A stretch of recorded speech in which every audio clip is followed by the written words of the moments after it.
అందరికీ నమస్కారం. సాగునీటి రంగంలో ఏ ప్రాజెక్టులకి సుమారుగా ఎంతెంత డబ్బు అవసరం అవుతుందో మాకు తెలిసిన మేరకు సూచించాం గవర్నమెంట్కి. మా దగ్గర ఉన్న లెక్కల కంటే ఖచ్చితమైనటువంటి లెక్కలు గవర్నమెంట్ దగ్గర ఉంటాయి. మేము సూత్రప్రాయంగా చెప్పేది ఏంటంటే, ఏ ప్రాజెక్టుకి ముందు ఖర్చు పెడితే అత్యంత తక్కువ ఖర్చుతో అత్యంత ఎక్కువ ఎకరాలకు నీళ్లు ఇవ్వగలరు, average cost of irrigation per acre అనేదాన్ని లెక్కేసుకోండి. వాటికి ముందు ప్రాధాన్యత ఇవ్వండి. ప్రాంతాలతో సంబంధం లేదు. ఈ డబ్బు ఆంధ్రప్రదేశ్ రాష్ట్ర ప్రజల డబ్బు కాబట్టి ఎక్కడ చౌకగా ఇంకొక ఎకరానికి అదనంగా నీళ్లు ఇవ్వగలమో ముందు ఆ ప్రాజెక్టులు టేకప్ చేయండి అని చెప్పి సూచిస్తుంది. మార్జినల్ కాస్ట్ ఆఫ్ ఇరిగేషన్ ఇప్పుడు వరకు 10,000 కోట్లు ఖర్చు పెట్టాం. ఇంకో 3,000 కోట్లు ఖర్చు పెడితే ఒక 2 లక్షల ఎకరాలకి నీళ్లు వస్తే ఆ మార్జినల్ కాస్ట్ ఆఫ్ ఇరిగేషన్ ఎంతైతే అవ్వబోతుందో దాని బేసిస్ మీద ఎక్కడైతే మీకు లో హ్యాంగింగ్ ఫ్రూట్, ఎక్కడైతే ఎక్కువ లాభం జరుగుతుందో, ఎక్కువ ఎకరాలకి సాగునీరు అందుతుందో ఆ ప్రాజెక్టులకు ప్రాధాన్యత ఇవ్వమని చెప్పి కోరుతాం. ఈ రోజున ఒక 10,000 కోట్లు ఖర్చు పెట్టి ఇంకొక 5,000 కోట్లు ఖర్చు పెట్టకపోతే ఈ 10,000 కోట్ల మీద మనం కట్టే వడ్డీయే సంవత్సరానికి 1,000 కోట్లు ఉంది. ఈ వడ్డీ అంతా నష్టమే. కాబట్టి దీన్ని కూడా దృష్టిలో పెట్టుకోవాలని చెప్పి ప్రభుత్వానికి సూచిస్తున్నాం. ఇంకొక విషయం, ఈ సంవత్సరం మీరు బడ్జెట్ పెట్టబోతున్నారు. కిందటి సంవత్సరం బడ్జెట్లో ఎంత ఖర్చు పెట్టారు, ఏ ప్రాజెక్టుకి ఎంత ఖర్చు పెట్టారో ప్రజలకు వివరాలు ఇవ్వండి. ఈ సంవత్సరం గంపగొత్తగా ఒక 15,000 కోట్లు ఇరిగేషన్ అని చెప్పి చెప్పకుండా ఏ ప్రాజెక్టుకి ఎంత ఖర్చు పెట్టబోతున్నారో చెప్పండి. దాని ప్రోగ్రెస్ ఎలా ఉందో ప్రజలు చూసుకోవడానికి అవకాశం ఉంటుంది. అంతేకాకుండా ఇంకొక విషయం ఏంటంటే, ఈ బడ్జెట్తో పాటు 26, 27, 28 3 బడ్జెట్లు మీరు ప్రవేశపెట్టగలిగే అవకాశం ఉంది మీ టర్మ్లో. 29 బడ్జెట్ని వచ్చే ప్రభుత్వం అమలు చేయాలి కాబట్టి దాని మీద మీకు కంట్రోల్ ఉండదు. ఈ 3 బడ్జెట్లలోనూ సుమారుగా మీరు ఇరిగేషన్కి ఎంత ఖర్చు పెడతారో చూచాయిగా లెక్కేసుకుని ఈ 3 బడ్జెట్ల మీద కలిపి ప్లాన్ చేసుకోండి. అందులో మొదటి సంవత్సరం ఎంత ఖర్చు పెడతాం, గాలేరు నగరి ఉంది, దానికి ఈ రోజున ఒక 5,000 కోట్ల రూపాయలు ఖర్చు పెడితే తప్ప ఆ ప్రాజెక్ట్ పూర్తి కాదు. సరే, ఈ సంవత్సరం బడ్జెట్లో ఒక 1,000, వచ్చే సంవత్సరం బడ్జెట్లో ఒక 1,000, ఆ తర్వాత బడ్జెట్లో 1,000 అని వేసుకుంటారా? ఆ మాట చెప్పండి. అంత మాత్రం చేత మిమ్మల్ని మీ చేతులు కాళ్ళు ఎవరు కట్టేయడంలా. వచ్చే బడ్జెట్కి ఏమన్నా ప్రాధాన్యతలో మార్పులుంటే ఒక 100-500 కోట్లు అటు ఇటు చేసుకోవచ్చు. కానీ 3 సంవత్సరాలకి సరిపడా ఇరిగేషన్కి ప్లానింగ్ చేసి సూత్రప్రాయంగా ఏ ప్రాజెక్టులు పూర్తి చేయబోతున్నారో అనేది ప్రజలకు తెలియజేయాల్సిందిగా కోరుతున్నాం. దానివల్ల ఏ జిల్లా వాళ్ళు, ఎక్కడ రైతులు అక్కడ ఈ ప్రాజెక్టు 3 ఏళ్లలో పూర్తవుతుందనే నమ్మకం వాళ్ళకి కలగజేయాల్సిన అవసరం ఉంది. ఆ రకంగానే వాళ్ళు కూడా పంటలను మార్చుకోవటమో, లేకపోతే వాళ్ళ పొలాలను బాగు చేసుకోవటమో, చదువు చేసుకోవటమో అలాంటి పనులు కూడా చేసుకునే అవకాశం ఉంటుంది. అట్లాగే మన అందరికీ తెలుసు, ఆంధ్రప్రదేశ్కి ప్రత్యేక హోదా రావాల్సి ఉంది. అది ఇప్పటి వరకు ఎగ్గొట్టి పెట్టారు. కనీసం ఎక్స్టర్నల్ ఎయిడెడ్ ప్రాజెక్టుల రూపంలో కానీ, లేకపోతే వెనుకబడిన ప్రాంతాల అభివృద్ధి కోసం కానీ ఎంత డబ్బు గవర్నమెంట్ ఆఫ్ ఇండియా ఇస్తుందో చెప్పమనండి. దాన్ని కూడా ఇందులో భాగంగా చేసి ఈ ప్రాజెక్టులని, ఈ బడ్జెట్లని రూపొందించుకోవాల్సిందిగా సూచిస్తుంది. ముఖ్యంగా జరుగుతూ వచ్చింది ఏంటంటే, గత 10-15 సంవత్సరాల్లో కూడా ముఖ్యంగా కాంట్రాక్టులు కోరుకునే చిన్న చిన్న ప్రాజెక్టులు, ఇక్కడ ఒక లిఫ్టు, అక్కడ ఒక 10 కిలోమీటర్ల కాలువ, అక్కడ ఒక 10 కిలోమీటర్ల కాలువ, ఇక్కడ ఒక బ్రిడ్జి, ఇలా ముక్కలుగా చేసుకుంటూ వెళ్తున్నారు. అది దానివల్ల పెట్టిన డబ్బంతా భూమిలోనే ఉండిపోతుంది. తవ్విన కాలువలు కూడా వాడకంలో లేక, నిర్వహణ లేకపోతే అవి మళ్ళా పూడుకుపోయి వాటిని మళ్ళా బాగు చేయాలంటే నిజంగా నీళ్ళు వచ్చేనాడు మళ్ళా కాలువ తవ్వడానికి ఎంత ఖర్చు అయిందో అంత ఖర్చు అవుతుంది. వెలిగొండలో చూసాం, ఆల్రెడీ తవ్విన కాలువను బాగు చేయడానికి ఇప్పుడు 400-500 కోట్ల రూపాయలు ఖర్చు అవుతుంది. ఎందుకంటే దాని మీద పిచ్చి మొక్కలు మొలిచి ఎరోజన్ అయిపోయి వర్షాలకి గట్లు కొట్టుకుపోయి ఇదంతా జరిగింది. ముక్కలుగా చేయటం వల్ల కాంట్రాక్టర్లు బాగుపడటం, మీరు బాగుపడటమే తప్ప ప్రజలకి ఒక్క పైసా కూడా దానివల్ల ఉపయోగం లేదు అని చెప్పి మళ్ళీ గుర్తు చేస్తున్నాం. ఇదంతా ప్రజల డబ్బు బాబు అని మళ్ళీ గుర్తు చేయాల్సి వస్తాం. ఈ మధ్యన మీరందరూ చూస్తున్నారు, కొన్ని విఫల ప్రభుత్వాలు, విఫల పార్టీలు, విఫల నాయకులు వాళ్ళ చేతగానితనాన్ని కప్పిపుచ్చుకోవడానికి కొత్తగా ఈ డైవర్షన్ రాజకీయాలు మొదలెట్టారు. అంటే ప్రజల దృష్టిని మళ్లించడం. అసలు విషయం వేరే ఉంటుంది. 4 అబద్ధాలు చెప్పి వీళ్ళు ఒక 4 రాళ్ళు వేయటం, దాని మీద అవతల వైపు వాళ్ళు ఇంకొక 4 రాళ్ళు వేయటం. అసలు విషయాలన్నీ ప్రజల దృష్టికి రాకుండా మభ్యపెట్టే రాజకీయ ఎత్తుగడ తప్ప ఇందులో ప్రజల ప్రయోజనం ఏమాత్రం లేదని చెప్పి తెలియజేస్తున్నాం. మేము క్షేత్రస్థాయిలో పర్యటించి అధ్యయనం చేసి చాలామంది నిపుణులతో మాట్లాడి బాధ్యతగా చెబుతున్నటువంటి మాట ఇది. మొట్టమొదటిగా మిత్రులారా, ఆంధ్ర తెలంగాణ ప్రజల్ని నేను ముఖ్యంగా కోరేది ఏంటంటే, మీ నాయకులు చెప్పే అబద్ధాలని పక్కన పెట్టి, మీ పార్టీ అభిమానాలను పక్కన పెట్టి, మీ ప్రిజుడిసుల్ని పక్కన పెట్టి మనుషుల్లాగా ఆలోచించండి. ఏది నిజమో ఏది కాదో తెలుసుకోవడానికి ప్రయత్నం చేయండి. ఎందుకంటే నాయకులు చెప్పిన మాటలు విని అదే నిజమని భ్రమిస్తే మనం కూడా తప్పుదారిని పట్టిన వాళ్ళం అవుతాం. కాబట్టి ప్రజల మీద కూడా ఈ కొంత బాధ్యత ఉంది. ముఖ్యంగా ఆవేశాలకి, ఎమోషన్స్కి, సెంటిమెంట్స్కి లోను కాకుండా వాస్తవాలు గుర్తించమని చెప్పి కోరుతున్నాం. అన్నిటికంటే ముఖ్యంగా ఇంతకుముందు వక్తలందరూ చెప్పినట్టుగా కృష్ణానది మీద ఉన్నటువంటి నీళ్లు ఎంతైతే ఉన్నాయో వాటి మీద హక్కులు ఏ రాష్ట్రానికి ఏ మేరకు ఉంటాయో అనేది బచావత్ ట్రిబ్యునల్ 1976లోనే ఫైనలైజ్ చేసి చెప్పింది. బచావత్ ట్రిబ్యునల్ స్పష్టంగా చెప్పింది. ఇదిగో ఆ బచావత్ ట్రిబ్యునల్ ఫైనల్ ఆర్డర్. దాన్ని ఎవ్వరూ మార్చలేరు, అది శాసనం. దాని ప్రకారం ప్రాజెక్టుల వారీగాను, వినియోగం వారీగాను తెలంగాణకి, ఆంధ్రాకి, అప్పట్లో ఉమ్మడి ఆంధ్రప్రదేశ్కి 811 టీఎంసీలు వస్తాయి అని చెప్పారు. ఆ 811 టీఎంసీలని పునర్విభజన జరిగిన నాడు, ఆంధ్రప్రదేశ్ విడిపోయిన నాడు ఏ రాష్ట్రానికి ఎంత రావాలి అన్నది కేంద్ర ప్రభుత్వం లెక్కలేసి చట్టంలోనే పొందుపరిచింది. దాని ప్రకారం కొన్ని ప్రాజెక్టులకి అనుమతులు ఇచ్చినట్టుగా ఆ చట్టం పేర్కొంది. వాటి ప్రకారం చూస్తే తెలంగాణకి, ఆంధ్రాకి మధ్యన ఆంధ్రాకి 512 టీఎంసీలు, తెలంగాణకి 299 టీఎంసీలు వస్తాయని చెప్పి తేలింది. దీని మీద 2015లో రాష్ట్రం కొత్తగా ఏర్పడినప్పుడు రెండు రాష్ట్రాల ముఖ్యమంత్రులు, అటు కేసీఆర్ గారు, ఇటు చంద్రబాబు నాయుడు గారు ఇద్దరూ కూర్చుని అపెక్స్ కౌన్సిల్లో 512 ఆంధ్రాకి, 299 తెలంగాణకి అన్నట్లుగా ప్రాజెక్టుల వారీగా ఎంత నీటికి ఎన్ని నీళ్లు వాడుకోవచ్చో సంతకాలు పెట్టారు. ఆ పొజిషన్లో ఎవరున్నా కానీ సంతకం పెట్టాల్సిందే. ఎందుకంటే పునర్విభజన చట్టం కూడా అదే చెప్తోంది. కాబట్టి సంతకాలు పెట్టారు. కాబట్టి ఈ రోజుకి రెండు రాష్ట్రాల మధ్యన ఉన్నటువంటి నీటి నిష్పత్తి, పంచుకునే నిష్పత్తి 512, 299. దీన్ని ప్రస్తుతానికి ఎవరూ మార్చలేరు. ఆ విషయం రెండు రాష్ట్రాల ప్రజలు కూడా ముందు ఒకసారి గుర్తుపెట్టుకోవాలి. ఇకపోతే బచావత్ ట్రిబ్యునల్ ఇచ్చింది కానీ, ఆంధ్రప్రదేశ్ విభజన చట్టంలో రాసిన దాన్ని బట్టి కానీ తెలంగాణలో కొన్ని ప్రాజెక్టులు అప్పటికి కన్స్ట్రక్షన్లో ఉన్నాయి, పూర్తి కాల. ఆ కన్స్ట్రక్షన్లో ఉన్న ప్రాజెక్టులని పునర్విభజన చట్టం ఇవి చట్టబద్ధమైన ప్రాజెక్టులే, వీటిని కంటిన్యూ చేసుకోండి అన్నారు. అవి ఏంటయ్యా ఆ ప్రాజెక్టులు అంటే, భీమా ఎత్తిపోతలు, నెట్టెంపాడు.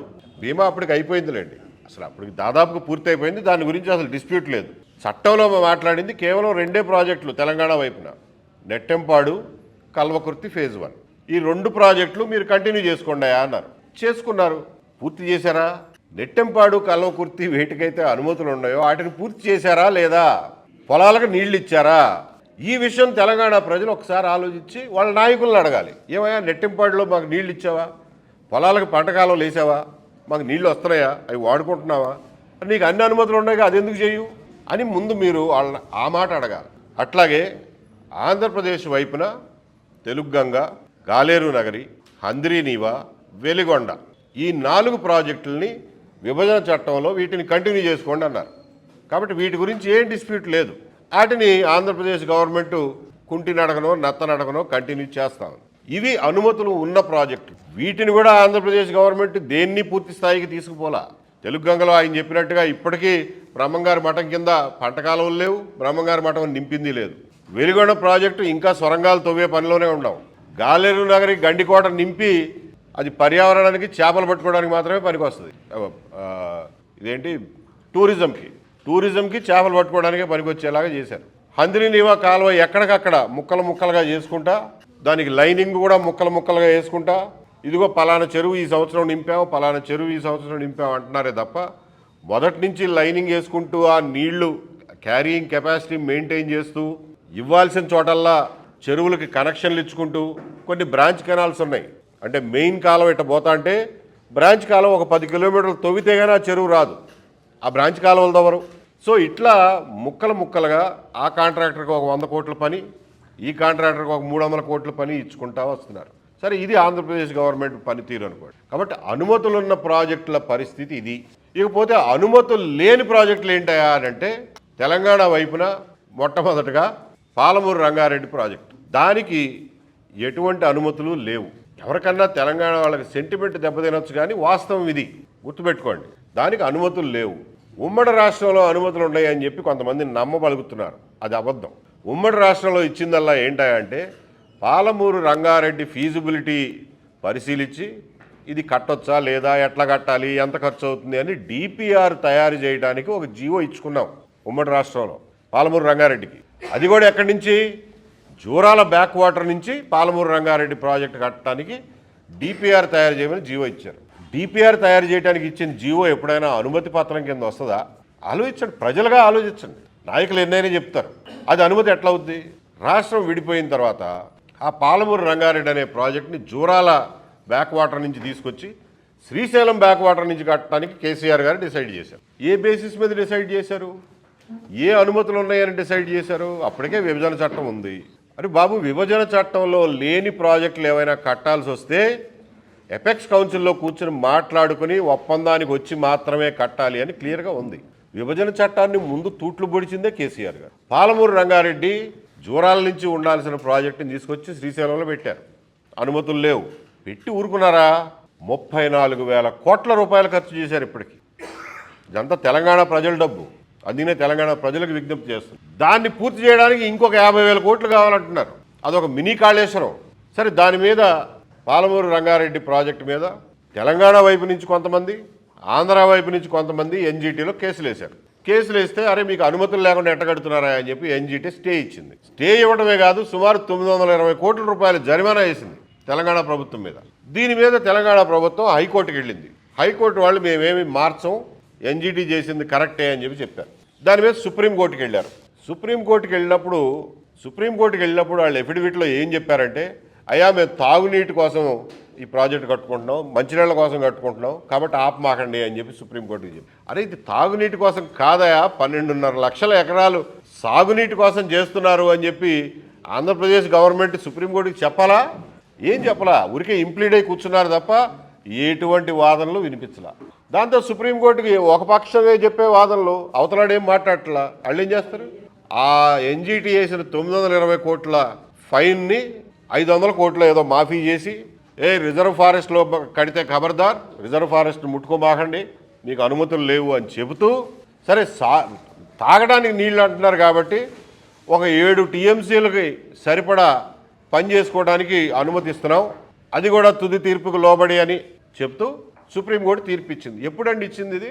2023లో. 2023లో గవర్నమెంట్లో ఉన్నది ఎవరు? ఆంధ్రప్రదేశ్లో జగన్మోహన్ రెడ్డి గారు. జగన్మోహన్ రెడ్డి గారికి తెలీదా? కృష్ణా నీళ్లు 800 అడుగుల నుంచి తీసుకుపోతున్నారు అని అంటే ఆ ప్రాజెక్ట్ని సుప్రీంకోర్టులో గట్టిగా వాదించి, ఆంధ్రప్రదేశ్ ప్రభుత్వం తరఫున వాదించి ఆపుచేయాల్సిన బాధ్యత ఆయనకి లేదా? స్టే తీసుకురావాల్సిన బాధ్యత ఆయనకి లేదా? ఏమి చేయలా. ఆయనకు ఏ ప్రభావాలు పనిచేసినాయో, ఏ స్నేహాలు పనిచేసినాయో, ఏ ఆర్థిక ప్రయోజనాలు పనిచేసినాయో మనకు తెలియదు. కానీ జగన్మోహన్ రెడ్డి గారు ప్రభుత్వం ఉన్న టైంలో తెలంగాణ ప్రభుత్వం తాగునీటి అవసరాల కోసమని మభ్యపెట్టి సుప్రీంకోర్టు నుంచి పనులు కంటిన్యూ చేసుకోవడానికి అనుమతులు తెచ్చుకుంది. అట్లాగే డబ్బులు తగలబెడతా వచ్చారు. 35,000 కోట్లు అయింది, ఇప్పటికి ఇంకొక 50,000 కోట్లు అంటున్నారు. ఇదే తెలంగాణ ప్రభుత్వం.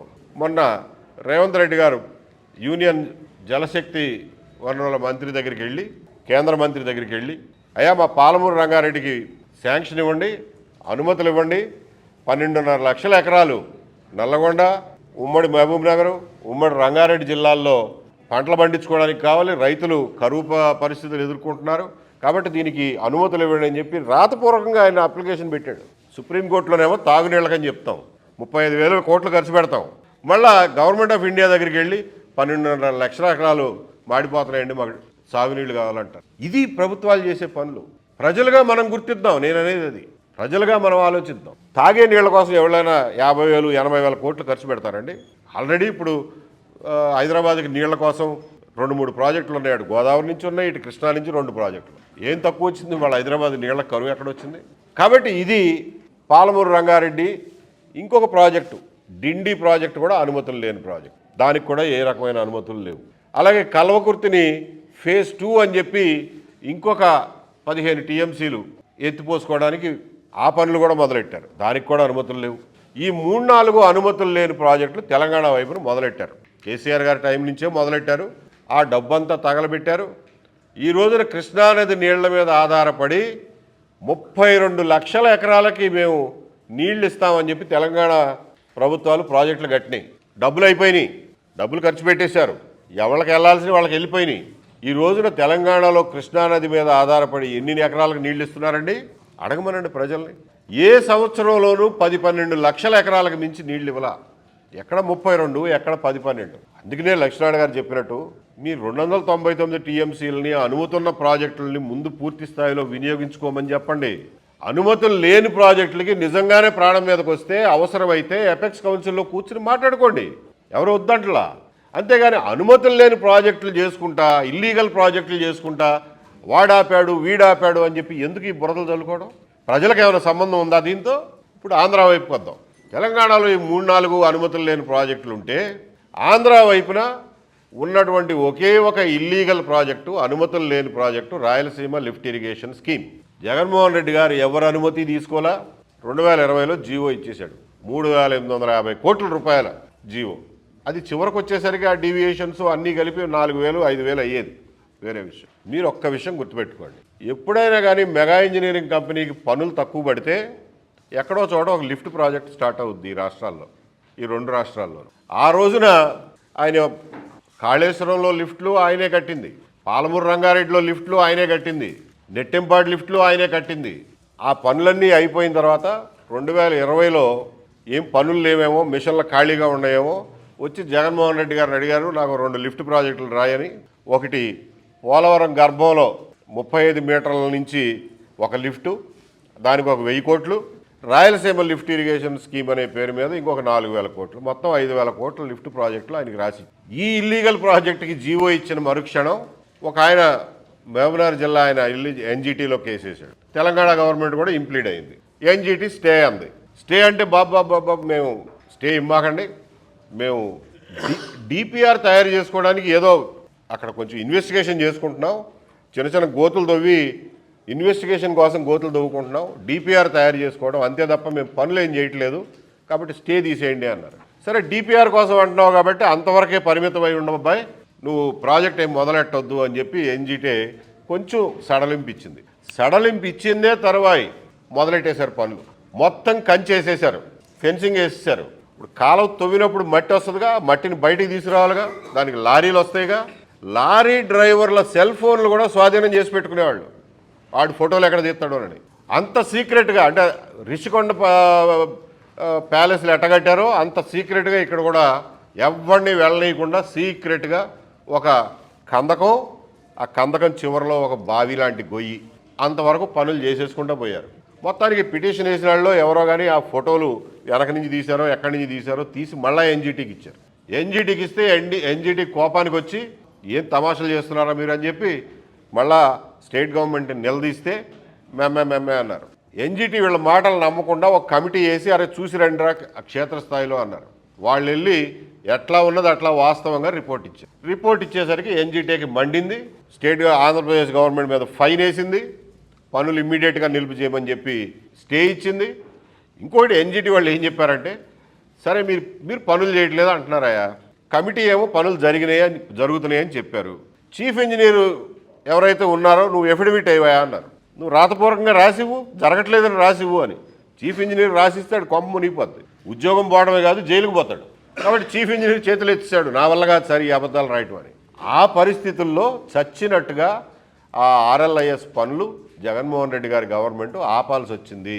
ఇదంతా జరిగింది 2022-23 సంవత్సరాల్లో తమాషా. పనులు ఆఫ్ చేసేసారు. ఏం చేశారా అప్పటి వరకు అంటే, నదిలో నుంచి పెద్ద కాలువ కందకంలాగా కొట్టుకొచ్చి దాని చివరిలో ఒక బావిలాగా తయారు చేసి అక్కడి నుంచి లిఫ్ట్ చేయడానికి మోటార్లు పెడతానికి రెడీ అయ్యారు. ఆ స్టేజ్లో పనులు అయిపోయినాయి. అప్పటి వరకు చేసిన పనులకి డబ్బులు లెక్కే మెగా ఇంజనీరింగ్ కంపెనీ కదా, ఎమ్మటే బిల్లులు అయిపోతాయి. ఎమ్మటే బిల్లులు తయారు చేసి 750 అన్నారు కానీ యాక్చువల్గా 950 కోట్ల రూపాయలు బిల్లులు కట్టారు. ఎక్కడి నుంచి వచ్చినాయి ఆ డబ్బులు? దీనికంటే 750 కోట్ల రూపాయలు రూరల్ ఎలక్ట్రిఫికేషన్ కార్పొరేషన్ అని చెప్పి ఆర్ఈసీ అని సెంట్రల్ గవర్నమెంట్ ఉంటుంది, వాళ్ళ దగ్గర డబ్బులు బోల్డ్ అని మూలుగుంటాయి. ఎవళ్ళ ఈ స్టేట్ గవర్నమెంట్లకు అప్పులు ఇస్తూ ఉంటారు. అక్కడి నుంచి తీసుకొచ్చారు 750 కోట్లు. 750 కోట్లు తీసుకొచ్చినాటిని గవర్నమెంట్ ట్రెజరీలో కూడా వేయకుండా డైరెక్ట్గా మెగా ఇంజనీరింగ్ కంపెనీకి చెల్లించేశారు. ఢిల్లీ నుంచి డైరెక్ట్గా మెగా ఇంజనీరింగ్ కంపెనీకి, మళ్ళీ ఇందులో నుంచి ఢిల్లీకి మళ్ళీ ఎలక్ట్రల్ బాండ్స్ వెళ్తాయి అనుకోండి, అది వేరే విషయం. చెప్పేది ఏంటంటే ఇదంతా ప్రజల డబ్బు. జగన్మోహన్ రెడ్డి గారి నిర్వాహకం వల్ల ఇవాళ దాదాపు 1000 కోట్ల రూపాయలు వృధా అయిపోయినాయి రాయలసీమ లిఫ్ట్ ఇరిగేషన్ ప్రాజెక్ట్ అనే పేరు మీద. ఇంకొక 200 కోట్లు స్టేట్ గవర్నమెంట్ బడ్జెట్లోంచి ఇచ్చారు. పులివెందుల్లో చిన్న కాంట్రాక్టర్లకు డబ్బులు ఇవ్వడానికి ఈయన దగ్గర డబ్బులు ఉండవు, ఆరోగ్యశ్రీకి హాస్పిటళ్ళకి కట్టడానికి డబ్బులు ఉండవు, ఫీజు రీయింబర్స్మెంట్ కట్టడానికి డబ్బులు ఉండవు. మెగా ఇంజనీరింగ్ బిల్లు ఉంటే మాత్రం ఎక్కడ లేని డబ్బు వచ్చి పడుతుంది. అసలు ఈయన ఇచ్చేదేంటి, ఆయనే హుండీలో చేయబెట్టి తీసుకుంటాడు. అది ఈ రోజున ఆంధ్రప్రదేశ్లో ఉన్న పరిస్థితి. తెలంగాణలో కూడా అదే పరిస్థితి, ఏం పెద్ద డిఫరెంట్ ఏం కాదు. ఆంధ్రప్రదేశ్లో ఉన్న పరిస్థితి. పోలవరం మీద 1000 కోట్లు లిఫ్ట్ ఏంటయా అంటే దానికోసం వేరే పనిలో సొరంగం పెద్దది చేసి అందులో కొంత డబ్బు తగలబెట్టారు. ఆ పోలవరం లిఫ్ట్ కూడా కొంత డబ్బులు తగలబెట్టారు. ఇవన్నీ జగన్మోహన్ రెడ్డి గారు చేసిన నిర్వాహకం, ఆయన చేసిన వృధా ఖర్చు. అసలే డబ్బులు లేక చేస్తుంటే ఆయన చేసిన పనులు ఇట్లాంటివి. రాయలసీమ లిఫ్ట్ వల్ల మేము వెళ్ళి రాయలసీమలో ప్రజా సంఘాలతో కూడా మాట్లాడాం. రాయలసీమ లిఫ్ట్ వల్ల ఏమిటయా కొత్త ప్రయోజనం అంటే, ఉన్న రాయలసీమకి అనుమతులున్న ప్రాజెక్టుల్ని స్టెబిలైజ్ చేయడానికి ఈయన లిఫ్ట్ కడతాడంట. అసలు ప్రాజెక్టు ముందు కట్టడు, అనుమతులున్న ప్రాజెక్టు ముందు కట్టడు, దాన్ని స్టెబిలైజ్ చేయడానికి మెగా ఇంజనీరింగ్తో లిఫ్ట్ ఒకటి కడతాడంట. ఏమన్నా అర్థం ఉందా? ఎవడ సొమ్ము అనుకుంటున్నారు ఇదంతా? అధికారం ఇచ్చారు కదా అని చెప్పి ఏది పడితే అది చేసేయచ్చా మా డబ్బుతో? ఇదే జగన్మోహన్ రెడ్డి గారి సొంత జిల్లా కడపలో గండికోట నుంచి 250 కిలోమీటర్లు కడప జిల్లాలో పారాలి, కోడూరు దాటిన దాకా. ఇది గాలేరు నగరి ప్రధాన కాలువ. అది జగన్మోహన్ రెడ్డి గారు రాకముందే 50 కిలోమీటర్లు 66 కిలోమీటర్ల కాలువ అయిపోయింది. ఇంకో 200 కిలోమీటర్ల కాలువ ఉంది. అక్కడ లిఫ్ట్ అక్కర్లా, కరెంట్ అక్కర్లా, మోటార్లు అక్కర్లా, ఖర్చు లేదు. గ్రావిటీతో నీళ్లు పారుతాయి గండికోట నుంచి. గ్రావిటీతో నీళ్లు పారే కాలువని, ప్రధాన కాలువని, ఆయన జిల్లాలో కాలువని 200 కిలోమీటర్లో 1 కిలోమీటర్ కూడా ఈయన కట్ల, 1 కిలోమీటర్ కూడా ఈయన కాలువ తవ్వల ఆయన సొంత జిల్లాలో. అప్పటికే తవ్విన కాలువ మీద ఓ 300 కోట్లు పెట్టి లైనింగ్ పనులు చేపిస్తాడు. ఎందుకంటే లైనింగ్లో డబ్బులు ఎక్కువ మిగులుతాయి. ఆయన హయాంలో కడప జిల్లా గాలేరు నగరం మీద ఖర్చు పెట్టింది కేవలం 300 కోట్ల రూపాయలు. అది కూడా అప్పటికే తవ్విన కాలువ మీద లైనింగ్ పనులకే. ఇది కాదని ఉండాలని చెప్పమనండి. ఇవాళ కడప జిల్లాలో వైసీపీ మాజీ ఎమ్మెల్యేలు అందరూ ధర్నాలు చేస్తారంట. అరే నాకు మన ప్రాజెక్ట్ ఎందుకు చేయవన్నా, 200 కిలోమీటర్లు మెయిన్ కాలువ పెండింగ్ ఉంది కదా, అది ఎందుకు చేయవు అని చెప్పి ఆ రోజున ఎవరన్నా అడిగారా మీరు?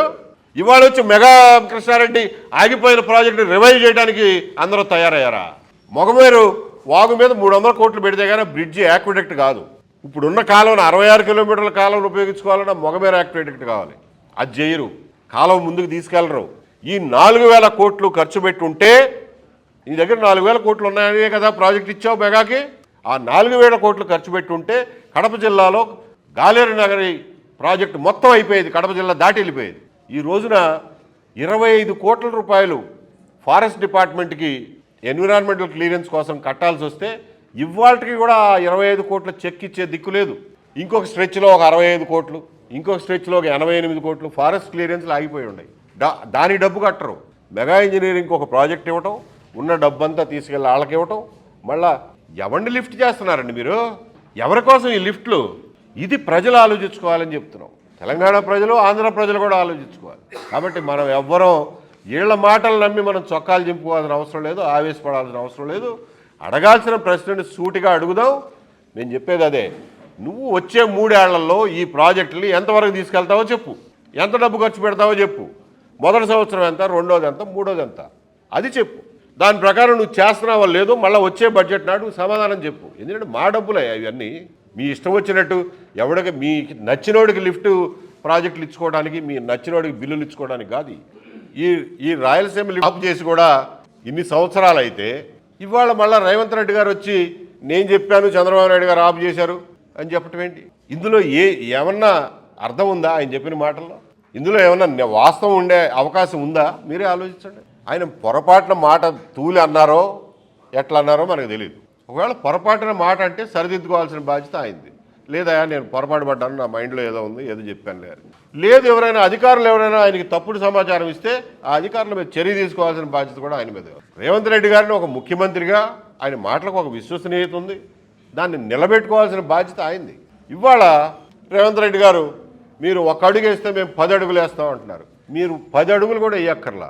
ఆంధ్రప్రదేశ్ గవర్నమెంట్ ఒక్క అడుగు వేయమనండి, మీరు ఒక్క అడుగు వేయండి.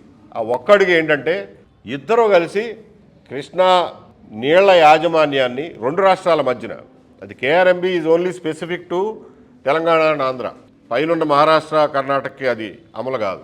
ఈ 2 రాష్ట్రాల మధ్యన తగాదా రాకుండా కేఆర్ఎంబి విభజన చట్టంలో పెట్టింది. కేఆర్ఎంబికి అప్పచెప్పేయండి, 2 రాష్ట్రాలు గొడవలు లేకుండా ఉంటాయి. ఆంధ్ర వైపు నుంచి మేము అప్పచెప్పడానికి సిద్ధమే అని చెప్పి నేను విన్నా. తెలంగాణ వైపు నుంచే అభ్యంతరాలు వస్తున్నాయి, వాళ్ళు మేము అప్పచెప్పమంటున్నారు అని అంటారు. రేవంత్ రెడ్డి గారు మీరు ఏం చేయక్కర్లా, కేఆర్ఎంబికి అప్పచెప్పండి. అనుమతులు ఉన్న ప్రాజెక్టుల మేరకు వాళ్ళు ఎవ్వరూ అడ్డు పెట్టరు. మీరు వాడుకోగలిగిన వాడుకోండి, మీరు పంటకాలం దవ్వుకుంటుంటే వాళ్ళు ఏమో అడ్డు పెట్టరు. పంచాయతీలు ఉండవు. మీకు ఇంకేమైనా వేరే ప్రాజెక్టులకి అనుమతులు కావాలంటే ఎపెక్స్ కౌన్సిల్లో పెట్టుకోండి. ఇది ఒక్కటే మార్గం తప్ప దీనికి భిన్నంగా ఏ రాజకీయ నాయకుడు ఏం చెప్పినా కానీ ప్రజలు మీరు విని నమ్మి మోసపోవద్దని చెప్పి విజ్ఞప్తి చేస్తున్నాను. నేను ఈ చెప్పేదంతా ప్రజలను ఉద్దేశించి చెప్తున్నా, నాయకులను ఉద్దేశించి నేనేం చెప్పట్లా. రాయలసీమ లిఫ్ట్ ఇరిగేషన్ స్కీమ్ని మళ్ళా రివైవ్ చేస్తాము అని చెప్పి ఇప్పుడు ఉన్నటువంటి ఆంధ్రప్రదేశ్ ప్రభుత్వంలో కూడా కొన్ని ప్రకటనలు వచ్చినాయి. ఆ ప్రకటనల్ని మానుకోవాలని చెప్పి మేము క్షేత్రస్థాయి పర్యటనలో వెళ్ళినప్పుడు నిర్ద్వందంగా ప్రభుత్వానికి చెప్పాం. ఆ మాటకే ఇవాళకి కట్టుబడి ఉంటున్నాం. రాయలసీమ లిఫ్ట్ ఇరిగేషన్ ప్రాజెక్టు ఒక నిరర్ధకమైన ప్రాజెక్టు, అనవసరమైన ప్రాజెక్టు, అనుమతులు లేని ప్రాజెక్టు.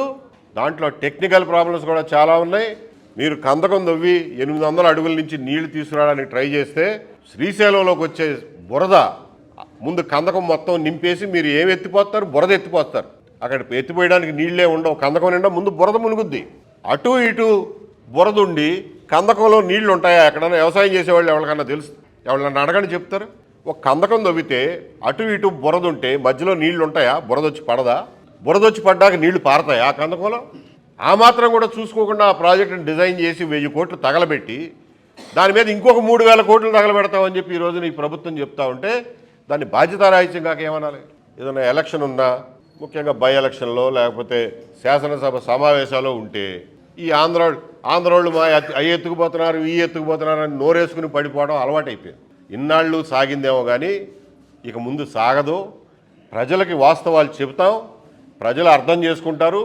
మీరు చెప్పే మాటలకి ప్రజలు ఇంకా మోసపోవడానికి సిద్ధంగా లేరు అని చెప్పి 2 రాష్ట్రాల నాయకులకి చెప్తున్నాం. నిజాలేంటో మాలాంటి వాళ్ళం నిష్పక్షపాతంగా నిర్మోహమాటంగా చెప్తాం. అందులో నిజమెంతో అబద్ధమెంతో బేరీ చేసుకునే విజ్ఞత ప్రజల మీద వదిలేస్తుంది. కొంతమంది గవర్నమెంట్ మీద పడి బతికేవాళ్ళు, కాంట్రాక్టుల మీద పడి బతికేవాళ్ళు, వాళ్ళు అనలిస్టులు కావచ్చు, జర్నలిస్టులు కావచ్చు, నాయకులు కావచ్చు, సలహాదారులు కావచ్చు, ఎవరైనా కావచ్చు, వాళ్ళు ఏమైనా మాట్లాడవచ్చు. కానీ వాళ్ళ మాటలను కూడా సరిగ్గా బేరీ చేసుకుని ఆలోచించాల్సినటువంటి బాధ్యత ప్రజలుగా మన మీద ఉంది. ఎందుకంటే మనకి ఇట్లాంటి దొరికారు, ఏం చేస్తాం? వీళ్ళని నమ్మి వాళ్ళ చేతుల్లో పెడుతున్నాం, వాళ్ళేమో అబద్ధాలు చెప్తున్నారు. అయినప్పుడు మన బుర్రలు మనమే వాడక తప్పదు. అది పరిస్థితి. హరీష్ రావు గారు శాసనసభ పక్ష నేత అవుతాడు, అవగానే ఏదో ఇంకొక అగ్గిపుల్ల పంచాయతీ పెడతాడు. ఏమీ లేని దగ్గర అదిగో పోలవరం బనకచర్లకి సిడబ్ల్యూసి అనుమతులు ఇచ్చేసింది, ఢిల్లీ వెళ్ళి ధర్నా చేద్దామంటాడు. ఎక్కడిచ్చింది? ఎవరిచ్చారు? ఇంత అబద్ధాలా? ఆయన ఏదో అన్నాడు కదా అని చెప్పి రేవంత్ రెడ్డి గారు ఇంకొక మాట అంటాడు. ఇందులో వాస్తవం ఎంతో కొంచెం నాయకులకి బాధ్యత ఉండాలి, లేనప్పుడు ప్రజలే బాధ్యత తీసుకోవాలి. అందులో నిజమెంతో అబద్ధమెంతో చూసుకోవడానికి. హరీష్ రావు గారికి తెలవదా రాయలసీమ లిఫ్ట్ ఇరిగేషన్ ఎప్పుడు ఆగిపోయిందో? అసలు ఎందుకు మెగా కృష్ణారెడ్డి గారు ఫోన్ నెంబర్ లేదా నీ దగ్గర? ఫోన్ ఎత్తి అడగొచ్చుగా, ఏమో ఎక్కడ దాకా అయింది పనులు, నీళ్ళు వెళ్తున్నాయా అని చెప్పి చెప్తాడు. అందులో ఎంత మిగిలిందో కూడా చెప్తాడు. నువ్వు అడిగితే ఏముంది అంత మొహమాటం? మరి ఎందుకు ఈ ప్రజల్ని మభ్యపెట్టడం? అంటే తెలంగాణ ప్రజలు ప్రతి వాళ్ళు పేపర్లు తిరగేసి లేకపోతే సుప్రీంకోర్టు ఆర్డర్లు చూసి తెలుసుకోలేరు, మనం చెప్పింది నమ్ముతారనే? ఎన్ని రోజులు మభ్యపెడతారు ఇట్లా? ఏం అవసరం? సరే, వాళ్ళ వృత్తి, అది వృత్తి ధర్మాన్ని అట్లా నిర్వర్తిస్తున్నారు కాబట్టి వాళ్ళని వదిలేయండి. ప్రజలు మాత్రం ఎక్కువ ఎవ్వరూ ఆవేశపడద్దు. తెలంగాణ నీళ్లు తెలంగాణకు ఉంటాయి, ఆంధ్ర నీళ్లు ఆంధ్రాకు ఉంటాయి. ఈ రోజున మీకు ముఖ్యంగా తెలంగాణ ప్రజలకు చెప్పేది ఏంటంటే, బాబు ఎప్పుడైనా చివరి రాష్ట్రం వాళ్ళకి మిగిలిపోయిన నీళ్లు వాడుకునే హక్కు ఉంటుంది. అది ఉమ్మడి రాష్ట్రంగా ఉన్నప్పుడు ఉమ్మడి ఆంధ్రప్రదేశ్కి ఉండేది. ఈ రోజున విభజిత ఆంధ్రప్రదేశ్లో ఇది ఆంధ్రప్రదేశ్ హక్కు కింద మారింది. ఎందుకంటే చివరి రాష్ట్రం కాబట్టి. ఎందుకు ఇస్తారు ఈ హక్కు? బచావ్ ట్రిబ్యునల్లో క్లియర్గా రాస్తాడు ఈ మాట. The state of Andhra Pradesh, and అప్పట్లో ఉమ్మడి రాష్ట్రం, will be at liberty to use any remaining water that may be flowing in the river Krishna but thereby it shall not acquire any right whatsoever. తెలుగులో చెప్పాలంటే ఆఖరి రాష్ట్రం కాబట్టి మిగులు జలాలను వాడుకునే హక్కు ఆఖరి రాష్ట్రానికి ఉంటుంది. కానీ దాని మీద హక్కుగా మాత్రం వాడుకోవద్దు. వచ్చినప్పుడు వాడుకోండి, లేనప్పుడు లేదు. నాకు ఇది హక్కుగా ఇచ్చావు కాబట్టి, నేను ప్రాజెక్ట్ కట్టా కాబట్టి నువ్వు నాకు ఇవ్వాలి అని నిలదీయటానికి నీకు ఆ హక్కు లేదు. ఉన్నప్పుడు వాడుకోండి అంటాడు. ఎందుకు ఇది చెప్తారు అని అంటే, రైతులు ప్రజలకి అర్థం అవడం కోసం చెప్తున్నా. మనకి ఇచ్చిన నీటి వాటాలు ఏవైతే ఉన్నాయో అది ప్రతి సంవత్సరం వచ్చే నీళ్లు కాదు. 100 సంవత్సరాల్లో 75 సంవత్సరాలు అంటే యావరేజ్న ప్రతి 4 ఏళ్లలో 3 ఏళ్ళు ఇట్లా వస్తాయి ఆ నీళ్లు. కృష్ణా జలాలు, కృష్ణానదిలో ఇన్ని నీళ్లు పారతాయి కాబట్టి నువ్వు ఇన్ని తీసుకో అని ఇచ్చాడు. అంటే 4 ఏళ్లలో ఒక సంవత్సరం ఇన్ని నీళ్లు రావు, తక్కువ వస్తాయి. అది 50% తక్కువ రావచ్చు, 25% తక్కువ రావచ్చు, అస్సలు రాకుండా అయితే ఉండవు, అసలు వర్షం పడకుండా ఉండదు. ఎన్నో కన్నీ వస్తాయి, కాకపోతే పూర్తి స్థాయిలో రావు. రానప్పుడు నీళ్లు మొదట ఎవరికి వెళ్తాయండి? పైన ఏ రాష్ట్రం ఉంటే వాళ్ళకి వెళ్తాయి. వాళ్ళు వాడుకోగా మిగిలితేనే కదా మనకు వదిలేది. కాబట్టి చివరి రాష్ట్రానికి ప్రతి 4 ఏళ్లకి ఒకసారి, అంటే 100 ఏళ్లకి 75 సార్లు పోతే 25 సంవత్సరాలు ఈ నీళ్లు వచ్చే అవకాశం లేదు. కాబట్టి వాళ్ళు అన్యాయం అయిపోతున్నారు. కాబట్టి ఆ మిగులు జలాలు మీరు వాడుకోండి అంటారు. అంతేకాకుండా ఎప్పుడైనా నీళ్లు ఎక్కువ వస్తే వరదొచ్చి పడేది చివరి రాష్ట్రం మీద. ఆ వరదను భరించాల్సింది మనమే. ఎప్పుడొస్తే అప్పుడు 100 సంవత్సరాల్లో 25 సంవత్సరాలు నీళ్లు రాకపోవడాన్ని భరించాల్సింది మనమే, ఆ కరువుని. కాబట్టి దీన్ని కాంపెన్సేట్ చేయడం కోసం మిగిలిపోయిన నీళ్లు మీరు ఎట్టగలంటే అటు వాడుకోండి అని అంటారు. అందులో ఏమీ ఆక్షేపణ లేదు, తప్పు లేదు. దీన్ని తెలంగాణ ప్రజలు కానీ ఇంకొకళ్ళు కానీ దీన్ని ఆక్షేపించాల్సినటువంటి అవసరం లేదు. దాన్ని మేము హక్కుగా తీసుకోవట్లా. మేము చివరి రాష్ట్రం కాబట్టి ఈ ఫెసిలిటీ ఉంది కాబట్టి తీసుకుంటున్నాం. ఇదే సూత్రం గోదావరి మీద కూడా వర్తిస్తుంది. కాబట్టి పోలవరం దిగువన ఏదైతే నీళ్లు వస్తాయో వాటిని ఎట్లా ఉపయోగించుకోవాలన్నది ఆంధ్రప్రదేశ్ ఇష్టం. 3000 టీఎంసీలు సముద్రంలోకి పోతాంటే నేను 200 కాదు 300 వాడుకుంటా. అసలు వాడుకునే శక్తి నాకు ఉండాలి. ఎందుకంటే 300 టీఎంసీలు వాడుకోవడం అంటే మాటలేం కాదు. దాన్ని కాలువ కట్టాలి, తీసుకెళ్ళాలి, ఎక్కడ పోయాలి. ఆ ఎత్తులో పంట పొలాలు ఏమి లేవు. ఆ ఎత్తులో మొత్తం డెల్టానే ఉంది. డెల్టాకి ఆల్రెడీ నీళ్లు ఉన్నాయి, మాకు అక్కర్లా ఆ ఎత్తులో. అంటే దీన్ని పై ఎత్తుకు తీసుకెళ్ళాలి. అన్ని నీళ్లు లిఫ్ట్ చేయడం అంటే ఎంత కరెంటు ఖర్చు అవుద్దో ఇళ్లల్లో కరెంటు వాడుకునే వాళ్ళని అడగని చెప్తారు. ట్యాంక్ మీదకి నీళ్లు పంపించడానికి కరెంటు మోటార్కి ఎంత ఖర్చు అవుద్దో. కాబట్టి మిగులు జలాల వాడుకునే ఆంధ్రప్రదేశ్ హక్కు విషయంలో తెలంగాణ ప్రజలు ఏమాత్రం సంశయం పెట్టుకోవద్దు. అది ఆంధ్రప్రదేశ్ ప్రజల హక్కు. ప్రజలకి అవకాశం, హక్కు అంటలా అవకాశం, దాన్ని ఎట్ట కావాలంటే అటు వాడుకోవచ్చు. దానివల్ల పై రాష్ట్రాల వాళ్ళకి ఏ నష్టము జరగదు. దాని గురించి చింతించడం మానేయండి. మీ నాయకులు ఏదైనా అబద్ధాలు చెబితే వినటం మానేయండి. నాయుడు గారి విషయానికి వస్తే మాకు ఒక విషయంలో తీవ్రమైనటువంటి అభ్యంతరం ఉంది ఆయన చేసే పనుల్లో. అదేంటంటే ఈ రోజున కర్ణాటక ఆల్మట్టి ఎత్తు మేము 625 524.256 525 మీటర్ల ఎత్తుకి మేము నీళ్లు నిలబెడతాం అని చెప్పి క్యాబినెట్లో డెసిషన్ తీసుకుని 70,000 కోట్ల రూపాయలు ఆ R&Rకి కాలువలకి ఖర్చు పెట్టడానికి అని చెప్పి క్యాబినెట్ పర్మిషన్ ఇచ్చింది.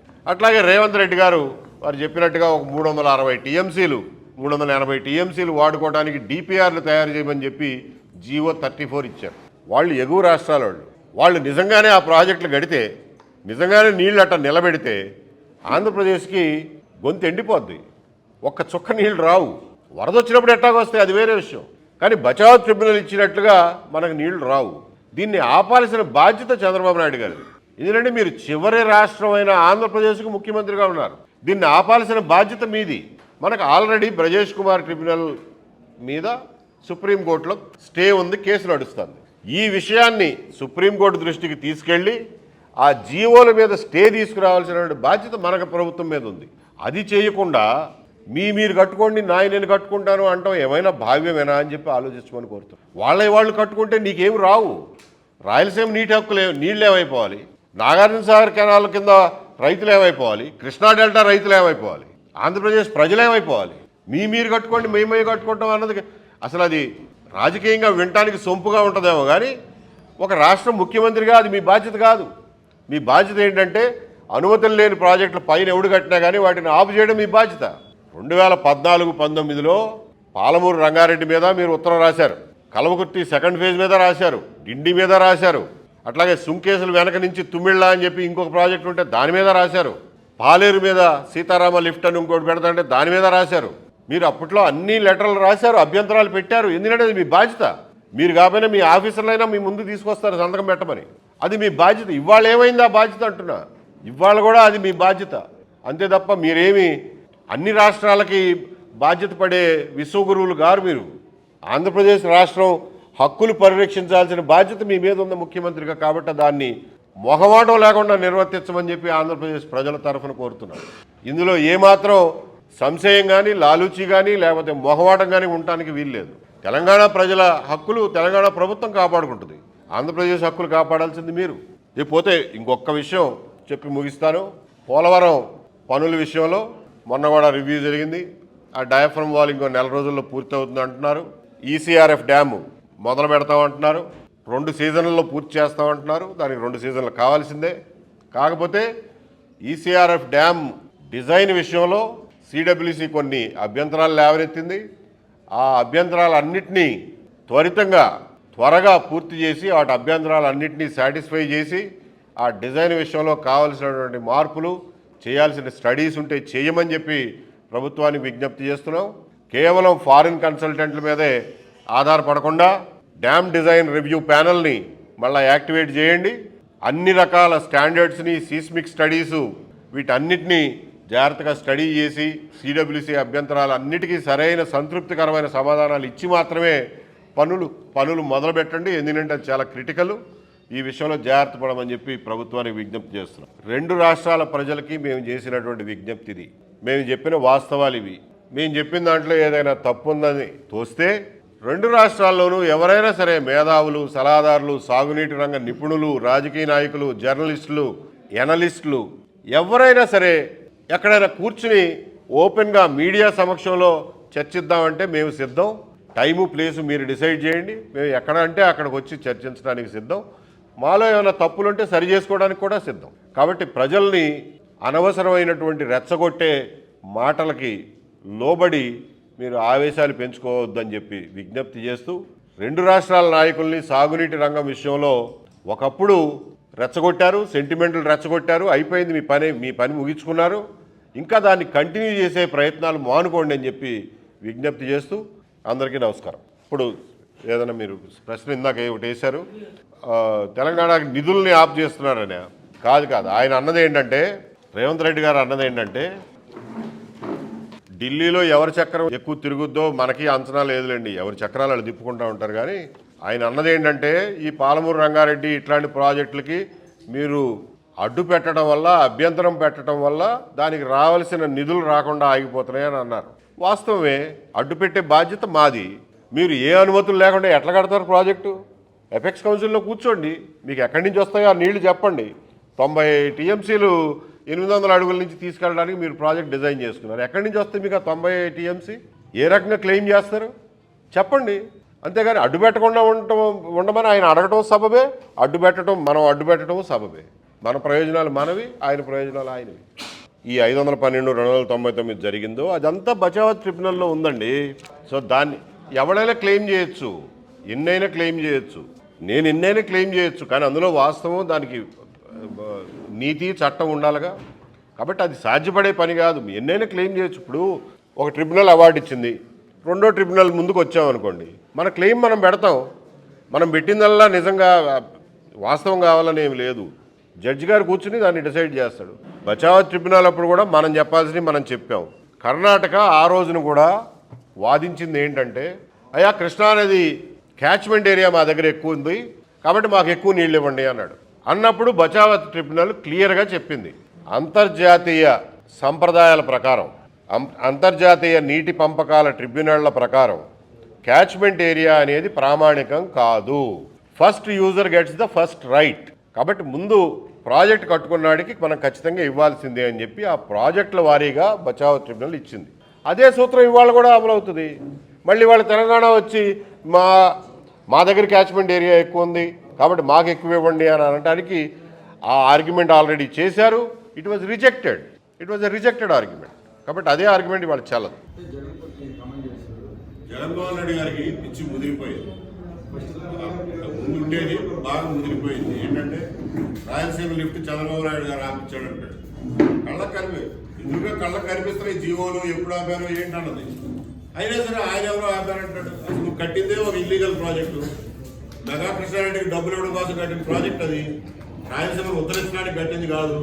రాయలసీమను ఉత్తరించేవాడు వచ్చి కాలువేది కడప జిల్లాలో